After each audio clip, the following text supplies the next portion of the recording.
भिंडी में फूल आ रहे हो उस समय हम उसमें कौन सी खाद डालें, कितनी मात्रा में डालें, क्या मिला करके डालें, कौन सी दवाई का स्प्रे करें और कितने कितने समय पे करें, ताकि जो हमारी भिंडी है उसका पौधा अच्छे तरीके से विकास भी कर पाए, सही मात्रा में फूल भी आ पाएँ, फल भी अच्छी मात्रा में आए और जो हमारा पौधा है उसमें किसी तरह की कोई रोग समस्या भी ना आए। और अगर आपका जो पौधा है उसमें फल और फूल झड़ रहे हैं तो उसमें क्या करें, इन सारी बातों पे आज मैं आपको संपूर्ण जानकारी देने वाला हूं। तो इस वीडियो को आप चलिए शुरू करते हैं। किसान भाइयों, भिंडी जैसे ही बुआई से 15 से 20 दिन की होती है उसका जो विकास है वो शुरू हो गया होता है और उसमें कल्ले निकलना शुरू हो जाते हैं। तो उसी समय से हम बात करेंगे कि उसमें क्या करना चाहिए।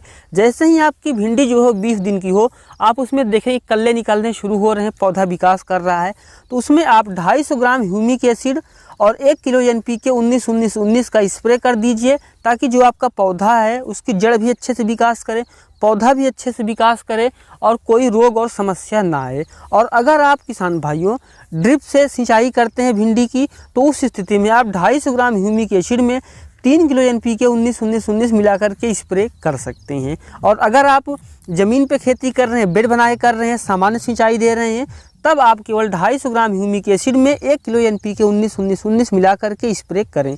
इससे जो आपका पौधा है जो 15 से 20 दिन की अवस्था पे है उसकी जड़ें भी अच्छा विकास करेंगी, पत्ते भी अच्छे से विकास करेंगे और शाखाएं भी निकलेगी।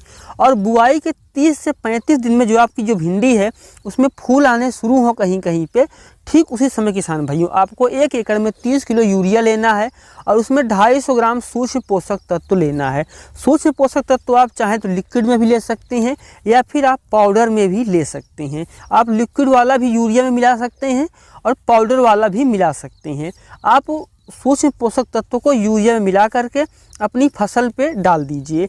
अब जब आप देखेंगे जो आपका पौधा है किसान भाइयों उसमें फूल भी निकल रहे हैं, पौधा भी विकास कर रहा है, तो उस समय नाइट्रोजन और सूक्ष्म पोषक तत्वों की काफ़ी ज़्यादा ज़रूरत होती है। आप इसका स्प्रे कर दीजिए किसान भाइयों। उसके अलावा जब आप देखें जो आपका पौधा है किसान भाइयों उसमें अब फूल निकल रहे हैं, तो उस समय आपको पोटेशियम नाइट्रेट का स्प्रे करना चाहिए। किसान भाइयों इसके लिए आप 13-0-45 को 1 किलो ले सकते हैं। इसको 2 फिल्टर पानी में मिला करके अपनी फसल में स्प्रे करें। किसान भाइयों अगर आपका जो पौधा है वो अच्छे तरीके से विकास कर रहा है तो बहुत अच्छी बात है, लेकिन अगर आप देखें किसान भाइयों कि आपका जो पौधा है वो अच्छे तरीके से विकास नहीं किया है अभी तक, तो फूल निकलने से पहले 1 किलो 05234 ले लीजिए, उसको 2 फिल्टर पानी में मिला करके अपनी फसल पे स्प्रे कर दीजिए। पहला स्प्रे फूल निकलने के पहले और इसका दूसरा स्प्रे 05234 का फल बनते समय करें। जब आप इन दोनों का स्प्रे करेंगे तो अगर आपका जो पौधा है वो विकास नहीं भी कर पाया है तो अच्छा विकास तब भर में कर जाएगा। और जब 7 से 8 दिन के बीच में आप स्प्रे करेंगे तो पौधा अच्छा विकास करने के बाद अच्छी मात्रा में फल लेकर के भी आएगा।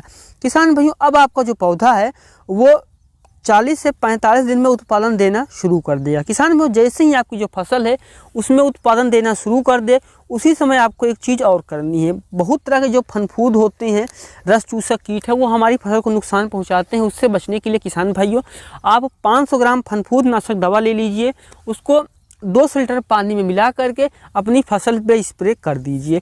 इसके अलावा जो आपकी फसल है भिंडी की उसमें रस चूसक कीट या किसी तरह के जो कोई कीट का आ रहा है अटैक, तो उसके नियंत्रण के लिए आप कीटनाशक भी ले सकते हैं किसान भाइयों। और अब हम बात करते हैं कि जो आपकी फसल है उसमें अगर कोई कीड़े या कोई रोग लग गया है, फूल और फल झड़ रहे हैं, तो उस स्थिति में क्या करें। किसान भाइयों उस स्थिति में आप प्लानोफिक्स ले सकते हैं और इसको किसान भाइयों प्रति पंप 5 ग्राम ले करके यानी 5 ml ले करके आप 15 लीटर की टंकी में मिला करके प्रभावित जगह पे स्प्रे करेंगे तो जो आपका पौधा है उससे ये समस्या दूर हो जाएगी और आप काफ़ी अच्छा उत्पादन ले पाएंगे। किसान भाइयों भिंडी की खेती की और अधिक जानकारी के लिए आप प्लेलिस्ट देख सकते हैं, प्लेलिस्ट में आपको संपूर्ण जानकारी मिल जाएगी।